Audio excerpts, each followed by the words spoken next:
B'siyata d'shmaya, we're going to learn Iroבין daf lamed aleph. We're going to start 9 lines from the bottom of daf lamed omid base. Says the Gemara, Rabbi Yehuda Omer af beis hakvoris. We're going back to the Mishnah on daf chavav omid base, and the discussion is, where can you put an eruv tchumin? It has to be a place where the person who the eruv is for can actually reach. According to some, he has to be able to eat the eruv and not only be able to go there. So we saw in the Gemara that according to the Tanakama, you're allowed to put an eruv tchumin even in a beis hapras. What's a beis hapras? A beis hapras is a field where, at this point in time, we know where there was a grave once, but there was somebody who dug up the grave, and now we have a doubt, did some bones get dug up as well? And now the whole field may have parts, fragments of a dead corpse lying around on its surface, and therefore it's going to be tomei, and the kohen is not allowed to go through.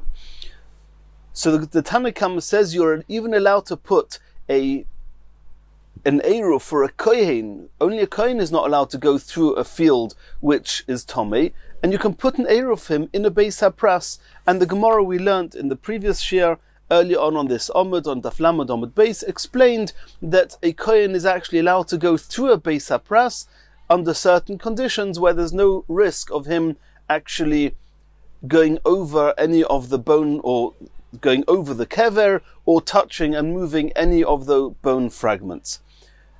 However, in a beis hakvoros, there you're not allowed to put an eruv for a kohen, because a kohen is not allowed to go into a beis hakvoros, into a cemetery.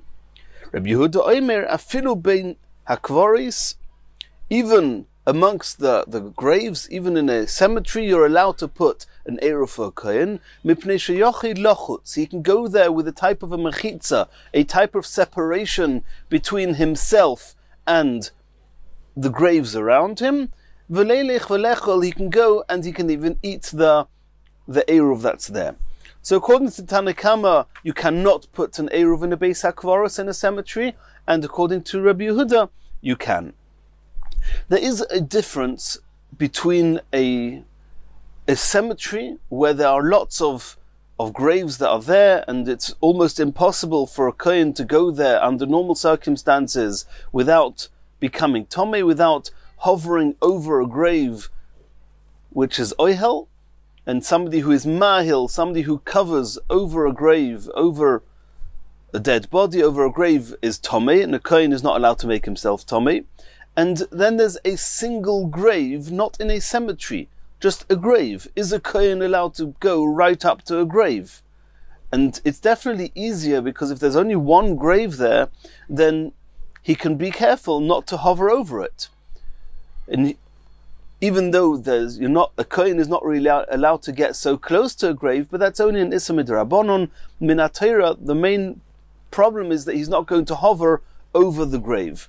And that's something where in a cemetery it's going to happen by default. On a single grave in a regular field, that's less likely to happen, or it's easier for him to protect himself. And the Gemara is not going to make a very big distinction between the two, but Rashi keeps switching and speaking about a single grave and a cemetery. So those are the differences between the two. Let's see the Gemara inside. Rabbi Yehuda Omer af beis hakvoros. Tana mipnei sheyochei lochutz v'leilech b'shida teva umigdal. The reason that, according to Rabbi Yehuda, you can even put an eruv for a kohen in a cemetery is because the kohen can actually go into the cemetery by making a separation between himself and the tumah around him. How does he do that? By going into a carriage, a crate, or a closet, and we're assuming that this shida, teva, or migdal, the carriage, crate, or closet, is a large enough, it's a utensil. Utensils are makabel tumah, they can receive tumah, they certainly cannot separate between the person inside it and tumah. So it must be that they do not have the status of a utensil that can become tomei, and that is if they are large enough that they cannot be carried when they are full, and that is the size of 40 saw. If it can contain 40 saw of liquid, then it's large enough that it will not become tomei. If they will not become tomei, then they can serve as a separation between the person inside it and the tumah around him. Says the Gemara Kosova, it must be Rabbi Yehuda holds Oyhel Zoruk. Oyhel is a tent, and it's what we're trying to make a type of partition, as if the kohen is homed in, is secluded in a type of home with its own partitions, its own boundaries. And here you see that a type of carriage, crate or closet which is actually movable, it must be movable, otherwise the kohen wouldn't be able to travel inside it, that even a movable tent is considered a partition between the kohen inside it and the tumah outside him. That's called Oyhel Zoruk, a moving tent. Shmei Oyel, it's considered an Oyel, it's considered as if he's in his own Rashus, in his own place, and therefore he will not become Tomei.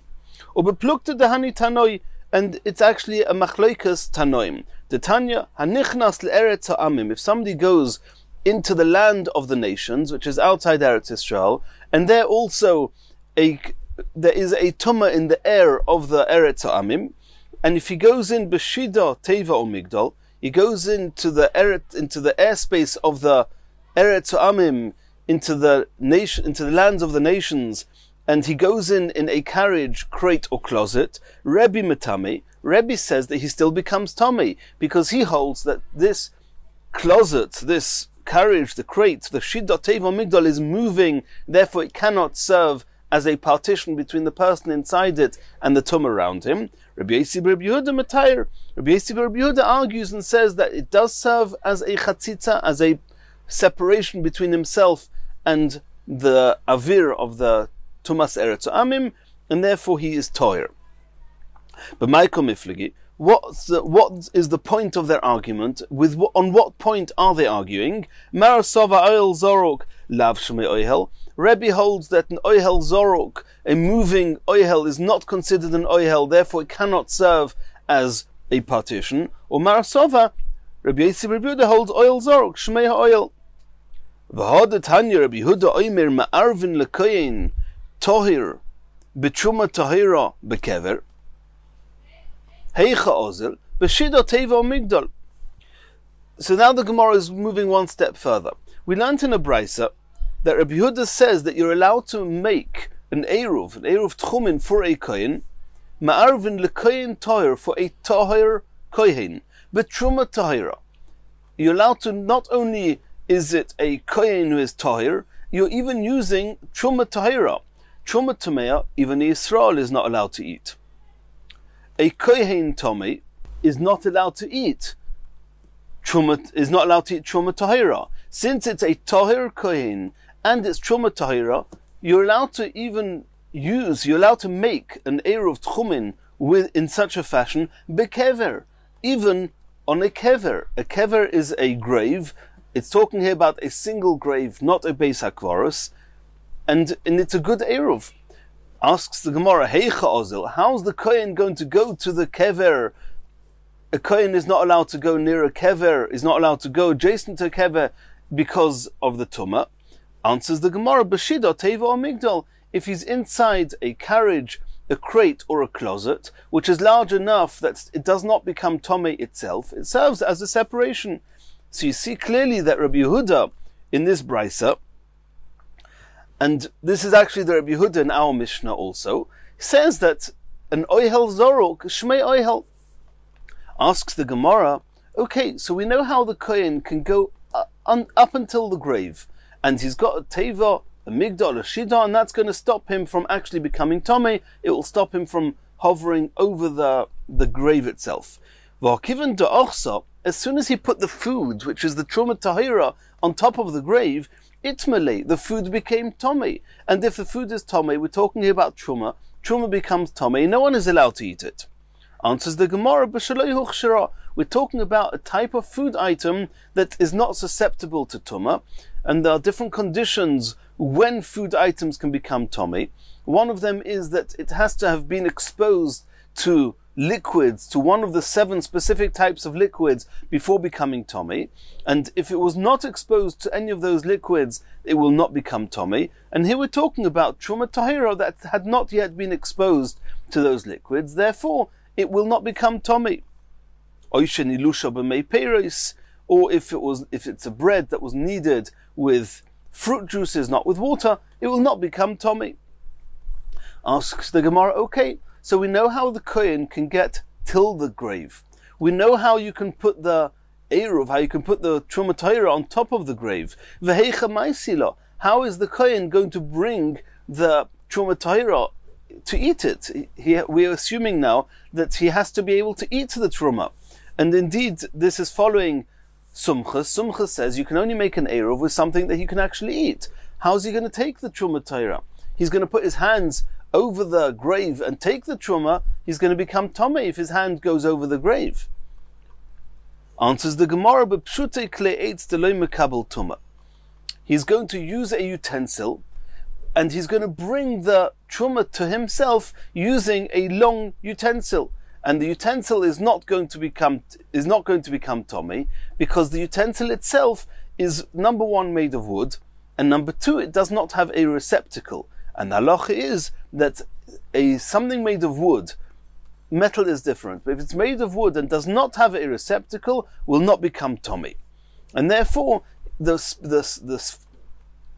utensil, the wooden utensil, will not become tomei. He'll pull the food item that was on the grave when Shabbos came in, he'll pull it towards him, and he is in his box outside beyond the grave, and he'll be able to eat the truma. Asks the Gemara b'hokom mahil. Says it doesn't matter whether it's considered a kli or not, as far as the utensil itself becoming tomei, but since this utensil is probably a tefach wide, and even if it's not a tefach wide, it may have the circumference of a tefach, in either of those cases, the very fact that this utensil is hovering over the grave, and it must be because the food is over the grave, is on the grave, he's going to, as soon as he puts this spoon, or this kli'et, without a receptacle, but as soon as it's hovering over the grave, then this kli'et is now serving as an oihel also over the grave, also over the kohen, because the kohen is holding one end of it, and the other end of it is over the grave, and we know that tumah travels underneath anything which is a tefach wide. So this kli'et is going to actually transmit the tumah from the grave to the kohen. V'hokom mahil. This kli'et is going to serve as an oihel. Answers the Gemara, that the part that is near the kohen is the back part of this kli'et, which is actually a narrower part. The part that's near the kohen is not a tefach in circumference, and obviously not a tefach wide, and therefore it will not transmit the tumah to the kohen. Asks the Gemara, we saw in our Mishnah that according to the Tanakama, you cannot put a truma tahira onto a grave, into a beis hakvaros for the kohen. Well, why not? We have a perfect solution. Why is it? Why is it that according to the Chachomim you're not allowed to put an Eruv in a graveyard, and according to Rabbi Yehuda you are allowed to? It seems that all the solutions that Rabbi Yehuda has offered would work even according to the Chachomim. Answers the Gemara. We're going to have three different suggestions to understand what's the point of the argument. On what point are the Chachomim and Rabbi Yehuda arguing? Says the Gemara, Kosovar osur liknois bayis b'isuri hana.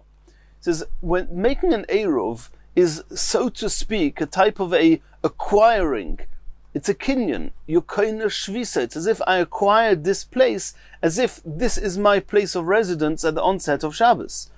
Since his food item is on the grave, then he's deriving benefit from the grave, because the grave is serving as his place of residence. The Chachomim say that the issue here is not, can the kohen get there, can he take the food? The problem is, you're deriving benefit from a grave, you're not allowed to do that.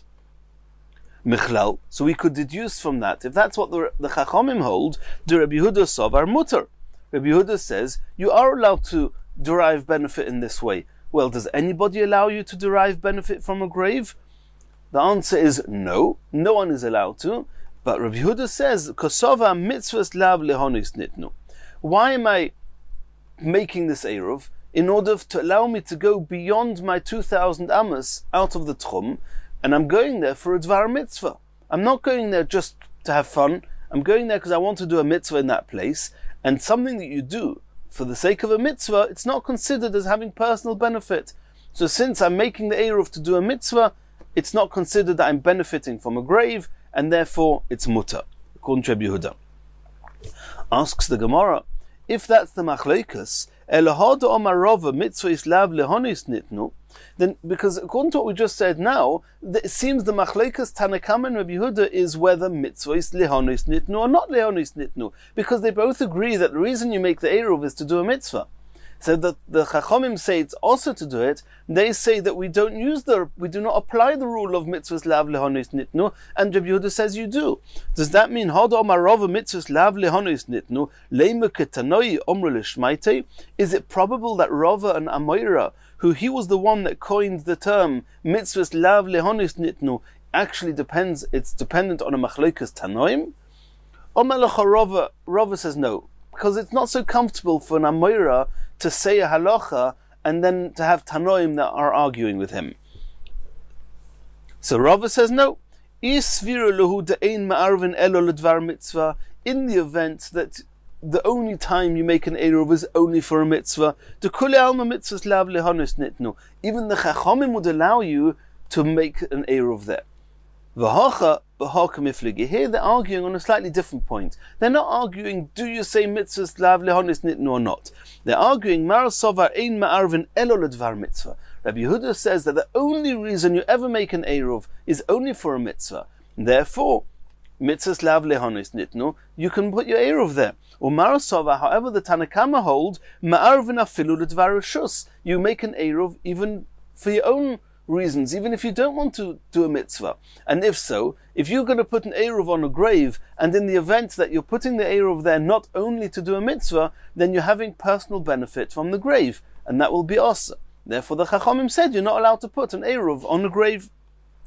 Asks the Gemara, if so, there's a machlekes tanoim whether you're allowed to make an eruv tchumin for something that's not a mitzvah. Elahad Omar of Yosef, was Rav Yosef, he was the one that coined the term Ein ma'arvin elo ledvar mitzvah, you only make an eruv for a dvar mitzvah. Leima ketanoi omro leshmaite? Could it be that what he said was dependent on a machlokes tanoim? Omar lecha Rav Yosef will say no. The kule alma ein ma'arvin elo ledvar mitzvah. I, Rav Yosef, hold that everybody, the Tanakama and Rabbi Yehuda, agree you only ever make an eruv for a dvar mitzvah. Ude kule alma mitzvahs lav lehonis nitnu, and both the Chachomim and Rabbi Yehuda agree that if something you do for a mitzvah is not considered you're deriving benefit. So what they're arguing, what's the Tanakama and Rabbi Yehuda arguing? Ubahakam ifligi, they're arguing as follows: Marasova kiven de konole eruv lo nichle lemintera. All the while, when do you need the food, the eruv, to be there? Only until the onset of Shabbos, only during twilight, during Bein Hashmoshes. And that point is where you gain possession and you're claiming the place as being your place of residence on Shabbos, and that's what I need in order to allow me to do my mitzvah and go 2,000 amos outside the original tchum. What happens the moment that it's already not Bein Hashmoshes? At this point, even if you are to eat up the eruv, at that point you don't need the eruv anymore. Once the eruv was chal, once it became valid when Shabbos came in, then that's enough. From this point on, it's no longer a mitzvah to have the food there. The question is, do I want the food there? Do I need the food there? Or do I say, no, I just needed it there in order to be a valid eruv. The moment it's a valid eruv, I couldn't care about the food anymore. So Marasovar Nichaled Mintra, according to the Tanakama says, even though I put the eruv there in order to become a valid eruv to allow me to do a mitzvah, and even though that part is it seems that I'm having hana from that, it's allowed because mitzvahs lav lehonis nitnu. I'm allowed to do that even though I'm putting it onto a grave. However, I want the food to stay there even after the eruv is valid. Now it's no longer a dvar mitzvah, but you're having benefit from the grave, and therefore it's asa.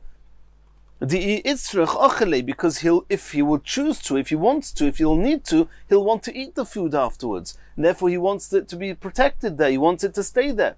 You're deriving benefit from a grave. However, according to Rabbi Yehuda says, once the Eruv is valid, I don't mind anymore.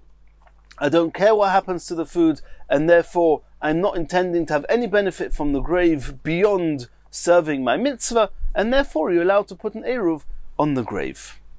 Continues the next Mishnah.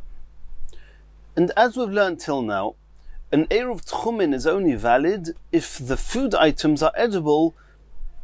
According to Sumchas at least, the food items have to be edible to the person who made the Eruv. It's not even good enough if it's edible for somebody else, but if it's not edible for anyone, it certainly cannot be a good Eruv according to anyone. So now we're going to speak about different types of food items, their different halachic classifications as to what can and cannot be used for an Eruv.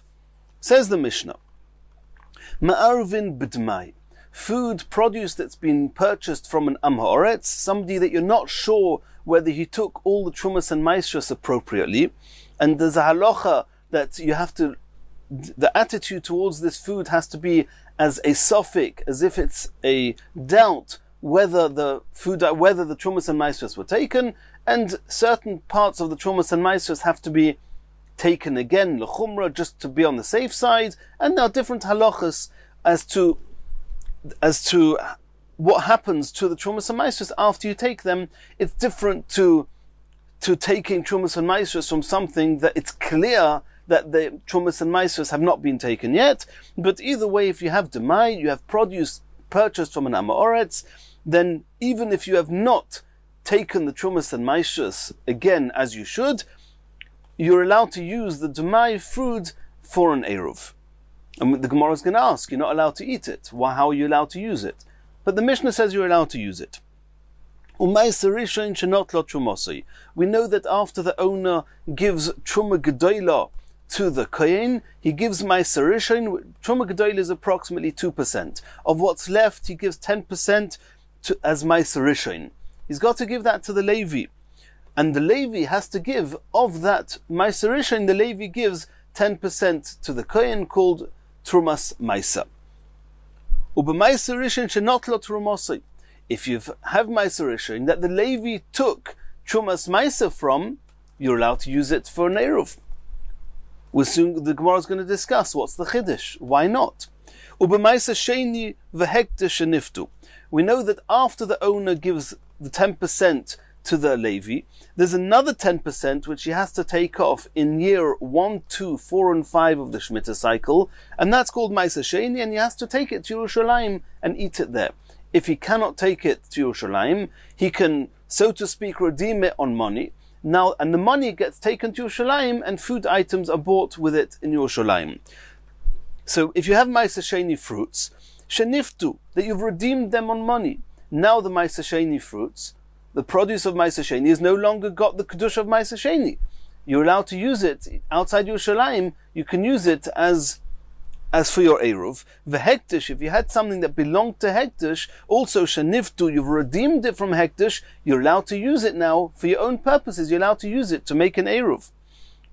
Even though you're not allowed to make an Eruv with Hektish, but over here that you've already redeemed the Hektish, and now the Kedusha is now on the money that redeemed the Hektish, and the original Hektish food is no longer Hektish, you can use it for an Eruv. Again, we have to understand what's the Chiddush. Challah, when a person makes a dough that's large enough, he takes part of the bread, part of the dough, and he gives it to the Kohen. Called Challah, it has the similar halachas to Truma. A Kohen is allowed to use it to make an Eruv. He's allowed to eat it, he can do what he wants with it. All that list is a list of things you can make an Eruv with. Avol, now we're going to have a list of things you cannot use for an Eruv. Loi betevel, if you have produce that it's clear that Trumas and Maasros have not been taken from it, you're not allowed to eat it. It's severely also to eat tevel. You cannot use it for an Eruv. If you have Meiser Rishon that the Levi did not give the Trumas Meiser to the Kohen, then you obviously cannot use it for an Eruv. If you have Meiser Sheni or Hektish which has not yet been redeemed, you cannot use it for an Eruv. That's the Mishnah. Says the Gemara, Demai, you're saying that you're allowed to use demai, which is produce purchased from an Amoretz, and it could be that he hasn't taken Trumas and Maisris properly. He's not allowed to eat it in this fashion and state. How can you use it for an Eruv? Says the Gemara, no. There's something you can do, potentially, that would allow you to eat the demai, even in its demai state. And since you could put yourself in a position that you're allowed to eat it, it's called that it's fit for this person. What could this person do that would allow him to eat demai? He could renounce ownership on all his possessions. Then he will have the halachic status of a poor person. He'll be a poor man. And for a poor man, he's allowed to eat demai. Now, even though he has not been mafkir all his nechosim, he's not a poor man, nonetheless, you can't say it's not fit for him. I could do something that would allow me to eat it. Ditnan, we saw in the Mishnah, the Mishnah says you're allowed to feed poor people with demai. Whereas Achsanya and the soldiers, the Jewish soldiers of the army, they are allowed to eat demai. And since this person could have made himself into a poor man, and then he would be allowed to eat demai without taking Trumas and Maisris, therefore even now he's allowed to use it for his Eruv. Omer of Huna, Tana, we learnt that Beis Shammai Oimrim ein machilin es aniyim demai, or Beis Hillel Oimrim machilin es aniyim demai. This is actually a machlekes Tanoim. Beis Shammai say that even a poor man is not allowed to eat demai, and Beis Hillel say that he is allowed to eat demai. And obviously the Mishnah that says that you can use demai for an Eruv on the assumption or on the basis that you could become an Oni and eat demai is obviously following Beis Hillel. Continues the Gemara. We learnt in the Mishnah, if a Levi who had Ma'aser Rishon and he took off the Trumas Ma'aser, gave it to the Kohen, he's allowed to use the Ma'aser Rishon for an Eruv. Asks the Gemara Pshita. Of course, if the Levi took off the Trumas Ma'aser, now he can do what he wants with it. He's allowed to eat it. What's the Chiddush? Says the Gemara, Loi. Tricha, there is a Chiddush here. Sheikdimu b'shibolin. V'not lo mimenu trumas ma'aser, v'lo not lo mimenu truma gedola. And just a short introduction to understand this, we're going to need it a little bit later again. The correct sequence of events is that the owner first gives truma gedola 2% to the kohen, then he gives the 10% of what's left to the Levi, of which the Levi gives 10% to the kohen called trumas ma'aser. At what point is the owner required to give to the kohen his truma gedola? Only once the food has become threshed, has been piled up, has been turned into grain. That's called that it's already in a kri. And then he's mechuyev to give, at that point the owner is mechuyev to give the trumas and the maisros. Before that, he's not mechuyev to give the trumas and maisros yet. The stage before that is called b'shibolim, that the produce is still in its ears. It's ears of wheat or barley or whatever he's doing, and it's not yet kri, it's not yet called a grain. The Levi knows that if I wait for the owner to do things in the right sequence of events, he's going to give 2% of his produce to the kohen, and of the 98% that's left, he's going to give me 10%, which is 9.8% of the whole produce. The Levi says, that's a shame. You know what I'm going to do? I'm going to go to the owner before he gives the kohen the truma gedola. I'm going to ask him for my 10%. And then I'm going to get not 9.8% from the owner, I'm going to get 10% from the owner. It's worth my while. So we're talking here about a Levi that came to the owner and took his share of Ma'aser Rishon before the owner had an opportunity to give the Truma Gedola to the Kohen. So over here when it says that Ma'aser Rishon, Shenitla Trumosoi, it's not talking like we said before that the Chiddush is not that he took Trumas Ma'aser. Of course he took Trumas Ma'aser. The Chiddush is that from this produce, Truma Gedola has not yet been taken. So I may have thought that since Truma Gedola has not been taken, I may have thought that you're not allowed to eat from the Levi, is not allowed to eat from this Meiser Rishon, and therefore he cannot use it for the Eruv. The Mishnah says you can use it for the Eruv. So let's see that in the Gemara. Sheikdimoi b'shibolin, the Levi came and took his Meiser Rishon when it was still in its shibolim state. It was still in the ears. It was not yet thrashed and piled up. V'notlo mimenu trumas maisa, and he separated trumas maisa. V'lo notlo mimenu truma gedola, but he did not separate the truma gedola that should have been taken before he took his Meiser Rishon. Ukadur bavo omer shlokish, and the halacha conforms to what Rish Lakish said. The omer bavo omer shlokish, Meiser Rishon sheikdimoi b'shibolin. Meiser Rishon that was taken before the produce had the status of a grain, before it was thrashed and piled, Potor mitruma gedola. At that point, what the Levi took, he has to take trumas maisa. He does not need to take the 2% and give it to the Kohen. Shenemar, and this is learned from a pasuk. The pasuk says, "V'harei moisem mimenu trumas Hashem meiser mina meiser." The Levi has to give to the Kohen of his Meiser Rishon, he has to take Meiser mina Meiser, 10% of that 10% called Trumas Meiser, and give it to the Kohen. So the Gemara says, Rish Lakish says, Meiser mina Meiser amarti lecha. The Levi only has to separate Trumas Meiser. V'loi Truma Gedola v'Trumas Meiser mina Meiser. Since the pasuk says that the Levi only has to take Trumas Meiser, you see from there that the Levi does not have to take Truma Gedola, even if he took the Meiser Rishon from produce that Truma Gedola had not yet been taken. Omale Rav Papa Abaya, Rav Papa now questioned Abaya, if you have a pasuk that says that a Levi only ever has to take Trumas Meiser from the Meiser Rishon and not Truma Gedola,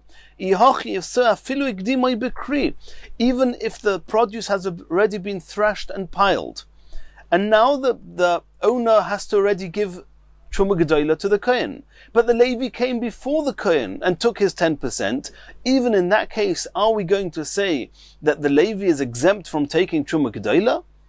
Even if when he took his Meiser Rishon, it was already in a produce state, it was already in a grain state.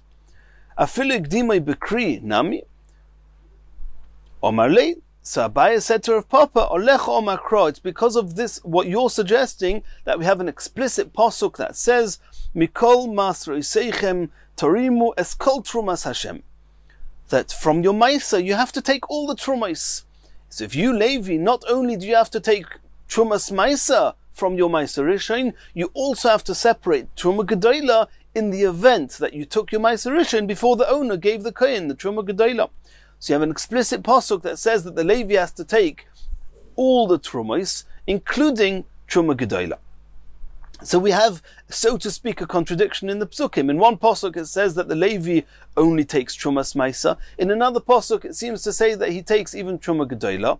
And it's apparent in the Gemara that it depends when the Levi took it. If the Levi took it before it was in the grain state, when it was still in the shibolim state, then he does not have to take the Truma Gedola. If he took it once it was already thrashed and piled, at that point, where there's already a chiyuv, the chiyuv of the owner to give it to the Kohen has already set in, if the Levi preempts the Kohen then and takes the Meiser Rishon, he does have to take Truma Gedola from it.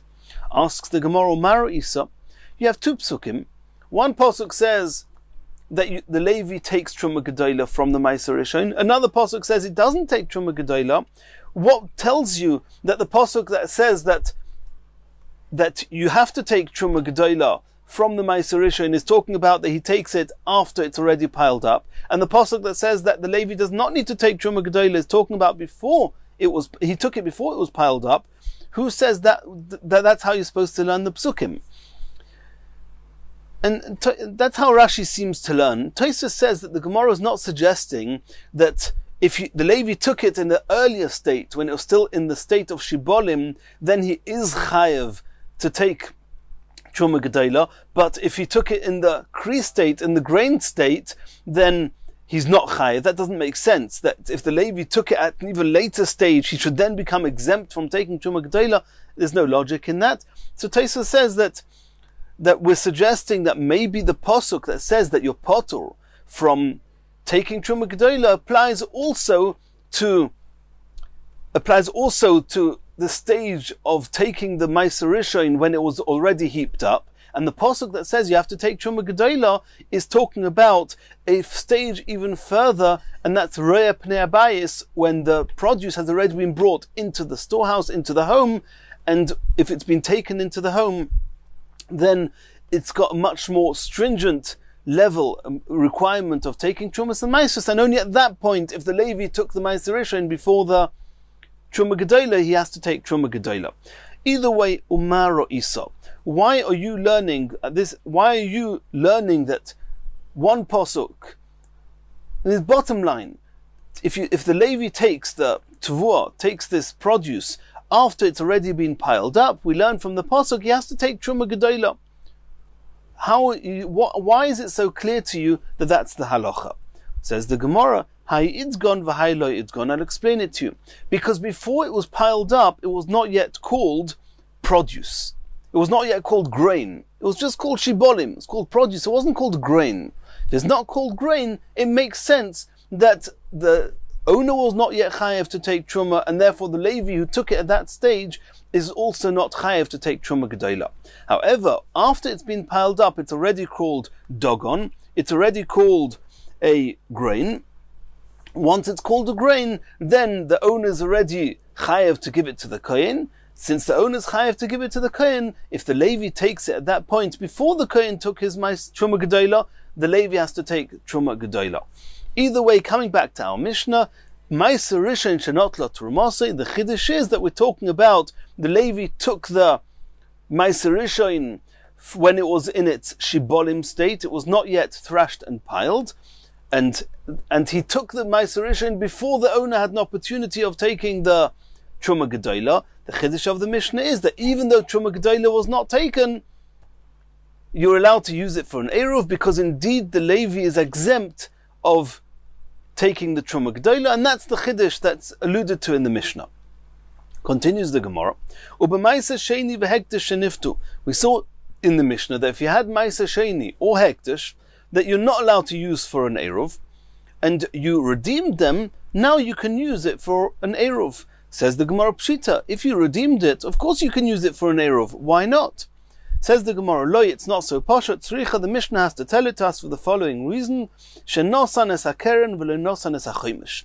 When redeeming Hegdish and Meiser Sheni, then you have to add a fifth, which means you add on 25% of the original value, which is a total of an extra 20%, and you have to add that on when redeeming it. So if the original Truma, if the original Meiser Sheni or the original Hektish was worth 20 shekel, you have to now put aside, you have to redeem it with 25 shekel.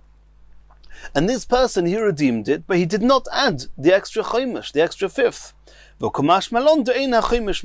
Even though he's required to add the chomish, but all the while he hasn't added the chomish, I may have thought that that deems the whole redeeming as invalid, and then it's considered Meiser Sheni and Hektish shaloi niftu. Says the Mishnah, no. Since you redeemed it on the keren, on its real value, it's valid. You're allowed to use it for the Eruv, even though you have not yet added the chomish. Continues the Gemara, Avaloi betevel. The Mishnah said you're not allowed to use tevel, which is produce that Trumas and Meisers have not been taken from it. You're not allowed to use it for an Eruv. Says the Gemara Pshita, of course not. You're not allowed to eat it. It's severely also to eat tevel. Of course you cannot use it for an Eruv. Says the Gemara, Loi, tzricha betevel tovel midrabanon. The chiddush of the Mishnah is that even though min haTorah, it's not tevel, one does not need to take trumas and maishas, only midrabanon one has to take trumas and maishas. Nonetheless, you're not allowed to eat it, and therefore you cannot use it for an Eruv.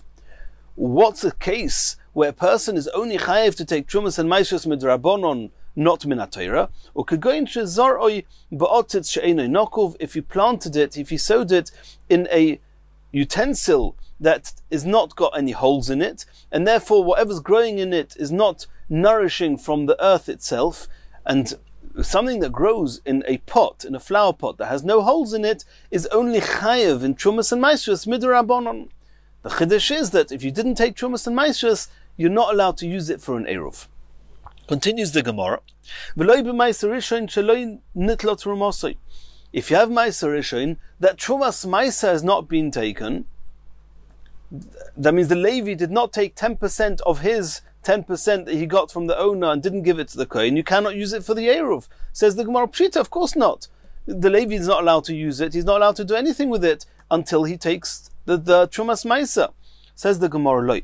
Tzricha sheikdimoi bekri v'not lo mimenu Trumas Maisa v'loi not lo mimenu Truma Gedola. We're not talking about that he didn't take Truma Gedola. He didn't take Trumas Maisa. Of course he took Trumas Maisa. But the Mishnah is talking about Loi not lo Trumasoi. Yep, he didn't take Truma Gedola. The owner was supposed to take 2% and give it to the Kohen. The Levi came before the owner managed to do that and took his 10%. And the halacha is that the Levi now has to give the Kohen his 2% that he didn't get from the owner, that the Kohen didn't get from the owner. And the Levi, even though 10% of his own 10%, Trumas Maisa, he gave the Kohen, but he didn't give the Kohen the Truma Gedola. That's considered Meiser Rishon Sheloi Not Lot Ramosoi, and you're not allowed to use it for the Eruv. When did the Levi take it? He didn't take it when it was in the Shibolim state, as we learnt before. If the Levi took it from the Shibolim state, he doesn't have to give the Kohen Truma Gedola. So that cannot be the case of Meiser Rishon Sheloi Not Lot Ramosoi, that he's not allowed to use it for the Eruv. So it must be he took it in the Kri state. It must be it was already in a grain state. It was already thrashed and piled. And if the Levi took it at that stage, before the Kohen took his Truma Gedola, the Levi is required to take the Truma Gedola and give it to the Kohen before eating it. And we're talking here that the Levi didn't. If he didn't, you cannot use it for an Eruv. So what's the Chiddush? If he took it in the state in the Kri state, in the grain state, and he's required to take Truma Gedola, and he didn't, then of course you cannot use it. What's the Chiddush? What's the Mishnah coming to teach us? Says the Gemara, I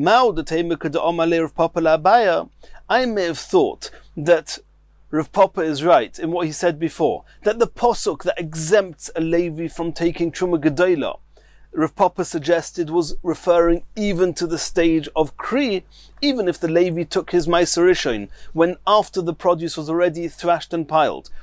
Even then, he does not need to take Truma Gedola. Abaya said no. Abaya says, once it's dogon, once it's become grain, the Pasuk says that Levi has to take the Truma Gedola. But Rav Papa he entertained the idea that possibly even then the Levi is potter. That's the Chiddush. Kumash Malon Kadeshani, the Mishnah is the Chiddush of the Mishnah, is that the truth is like Abaya answered Rav Papa, that if the Levi took the produce, took his 10%, his Meiser Rishon, after it was already in a grain state, then he is required to take Truma Gedola, give it to the Kohen. If that Truma Gedola was not taken, it's called Meiser Rishon Sheloi Not Lot Ramosoi, and the Levi is not allowed to use it to make an Eruv. Continues the Gemara, that we learnt in the Mishnah, if you have a Meiser Sheni or Hektish, which has not yet been redeemed, you're not allowed to use it for the Eruv. Says the Gemara Pshita, of course you can't use it for an Eruv. It's not yet been redeemed. Meiser Sheni you can't just use outside Yerushalayim for an Eruv. In Yerushalayim you don't need to make an Eruv. Yerushalayim is a city. You want to use it for an Eruv, you can't use it. And for Hektish, if it's something that belongs to Hektish, you're not allowed to use for your own private use. You can't use it for an Eruv. Says the Gemara, Loi. Tzricha, shepod on v'loi podon. There's a Chiddush here that somebody did actually redeem it. He just didn't redeem it like podon keil choson. He didn't redeem it in the way he should. There was some flaw, something wrong in the way that he redeemed it. And the Mishnah is coming to tell us, to be mechadish to us, that since it wasn't redeemed properly, the redemption is invalid and he's not allowed to use it for an Eruv. Let's try and understand, how is it possible to redeem Maisa but not Kahalocha, and how is it possible to redeem Hektish not Kahalocha? So the Gemara says, Maisa shepodoi al gav asimoin. The Maisa, there's a halacha that you have to, when you redeem Maisa, it has to be redeemed on a minted coin, on a coin that has an image minted onto it. If he minted it on an asimoin, on a coin that is not minted, then you redeemed it on something that's got the right value. But since it's not a coin that can be used as currency, it's not minted, therefore the redemption is not valid. The Torah says that the money that you use has to have a tzura on it, has to have a design on it, it has to be minted. Kesef sheyesh alav tzura, an unminted coin is not good enough to redeem Maisa. Hektish, in what case is Hektish redeemed but not Kahalocha? Shechilele al gabe karka. If you redeemed it on real estate, on real property, on karka.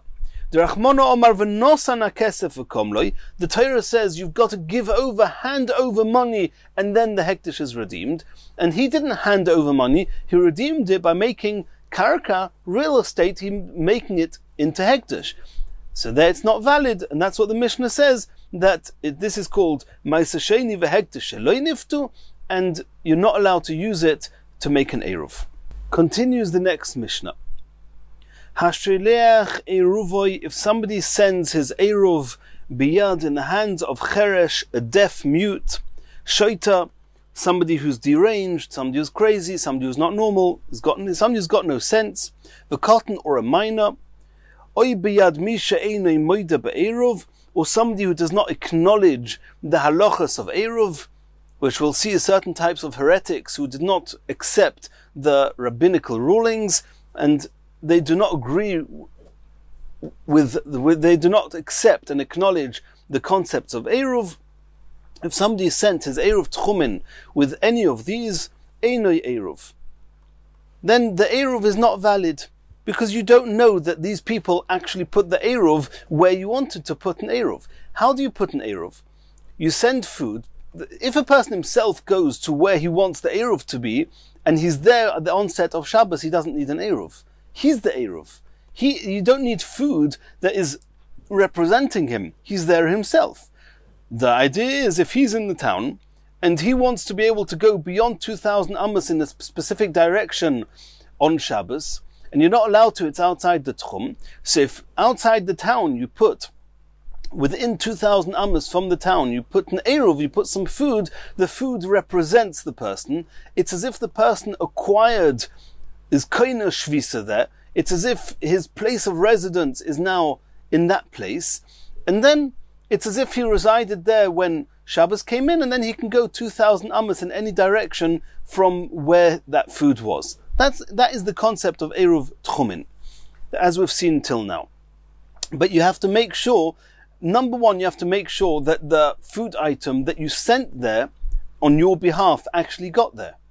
Number two, you need somebody who, when they place the eruv, they have the ability to have an intention, to have the machshava, to be able to say, I'm placing this in order that the owner of this food will be able, or for the intentions of being koina shvisa here, of acquiring, so to speak, a place of residence where his food is. And that is how the eruv tchumen works. So if you send it with a cheresh shoita cotton, with people who are not responsible, or somebody who does not acknowledge eruv, they may not have put the food there at all. And even if they have put the food there, who says that they have the ability of having an intentions? We generally disregard the intentions of a cheresh shoita cotton, because we say that he doesn't have intentions. His mind is not clear enough to have any intentions like this. And therefore the eruv is not valid. However, if you arranged before that you're going to send the food items with a cheresh shoita cotton, or this person who is a kuti, who doesn't believe in the halachas of eruv tchumen, and you arrange for somebody else to take the food items from them, and that somebody else will place the eruv in the designated place with the right intentions, harei ze eruv. That's no problem, as long as the person who is responsible and is going to put the eruv in the right place in the right way, then it's a valid eruv. Says the Gemara, the cotton loy, can a cotton really not be a shliach, be a messenger, an agent on your behalf to do a tchum, to do an eruv? V'omer of huna cotton goyves eruv. We know that there's other types of eruv, eruvei chatzeros, for example, where we need some food that from all the peoples in all the homes of a chotzer. They have to each have to send some food and put their food into one of the homes, and that combines all the people as, so to speak, living in one home, and that way they can all carry from their homes to each other's homes, and from their homes to the chotzer. And the kohen is allowed to collect the food from all the neighbors. So a cotton can collect all the food from the neighbors. So you see that a cotton can be somebody, an agent, to collect and transmit and transport the Eruv. So why now Mishnah can he not? Says the Gemara lo ikashya, it's not a question. Kan be'eruvei tchumin, kan be'eruvei chatzeros. Regarding eruvei chatzeros, all he has to do is transport the food from the respective homes into a single home. A cotton can do that. Over here, the cotton has to actually make a transaction. He actually has to, so to speak, put the Eruv there with the intention on behalf of the owner of actually requiring residence there. And that is something that a cotton cannot do. Continues the Gemara, we saw in the Mishnah, you cannot send an Eruv with somebody who doesn't acknowledge the halachas of Eruv. Who's that? Man, Omer of Chizda Kutoi. These are the Kutim which are mentioned already in the Nevi'im, which were a group of people that did not accept the Torah Shebal Peh, did not accept what the Chachomim said, and therefore they did not agree with the halachas of Tchum. Continues the Gemara. However, if you arranged for somebody else who's a believing, healthy adult to take the food from any of the above and put it where it's supposed to go, then the Eruv is a valid Eruv. Asks the Gemara, why are you not afraid that the Cheresh Shoit of a cotton or the Kuti didn't actually go to this place to meet the person that was supposed to take the Eruv? Says the Gemara, Kada Omer of Chizda, we'll soon see where of Chizda said it, but of Chizda said, we're talking about that he could see that the Cheresh Shoit of a cotton or Kuti actually took the food to the designated place to meet this other person. We're talking about that he's standing and seeing that he got to the place. Asks the Gemara, maybe the Cheresh Shoit cotton or Kuti reached the designated place, but maybe that other shliach, the agent that was supposed to take it from them, maybe he didn't take it from them. And maybe he did take it, but then he didn't go to the designated place to make the Eruv, to put the Eruv there. Says the Gemara, Kada Omer of Yechiel, we'll soon see where Rabbi Yechiel said this, but Rabbi Yechiel said, Chazaka, there's a presumption, you can assume shliach oisa shlichusai. Somebody who commits himself to be an agent, to be a shliach, to do something on your behalf, we can assume that he's actually going to do it. So to here, if you arrange with somebody who's a mature adult, a believing adult, that he's going to be responsible to take the Eruv, the food, from these people and put it in the designated place to make the Eruv, then providing you see that these people actually met up with the shliach, then we assume that the shliach took it from them and made the Eruv. Where was this Rav Chizda that we quoted said when Rav Chizda said there's a concept of Oimid V'Ra'eyu, Rabbi Yechiel? And where's this Rabbi Yechiel who said that Shliach Oisa Shlichusa, there's a chazaka that a Shliach does what he committed himself to do? Aha Itmar. They were said on a Brisa, the Tanya, Nosnoi Lepil, if somebody gave his Eruv to an elephant, and this elephant, that was somewhat intelligent, went and took it and gave it to a koif, to a monkey. And the monkey went and he took it to make the Eruv. Ein ze Eruv. This is not considered an Eruv. However, if you told somebody else who's a human being, a mature adult, and you told him, take the Eruv from the monkey who has received it from the elephant and position the Eruv where it's supposed to go with the right intentions, then then it's a valid Eruv. Asks the Gemara, maybe the elephant won't go to the monkey, maybe the monkey won't go and give it to the shliach. So how can you know that the Eruv ever reached its destination? Omer of Chizda, this is where Rav Chizda said, you saw the elephant giving it to the monkey, and you saw the monkey going to the place where this shliach, where this agent was supposed to be. Maybe the agent didn't receive it, didn't take it from the monkey, and maybe he didn't put it in the right place, didn't make the Eruv. And this is Omer Rabbi Yechiel, this is where Rabbi Yechiel said, Chazaka, shliach oisa shlichusoi. We assume that shliach an agent that committed himself to do something, that he's going to be loyal to his commitment, and he's actually going to make the Eruv, and therefore the Eruv is a valid Eruv. And Yemirat Hashem, we're going to continue this sugya in the next shir.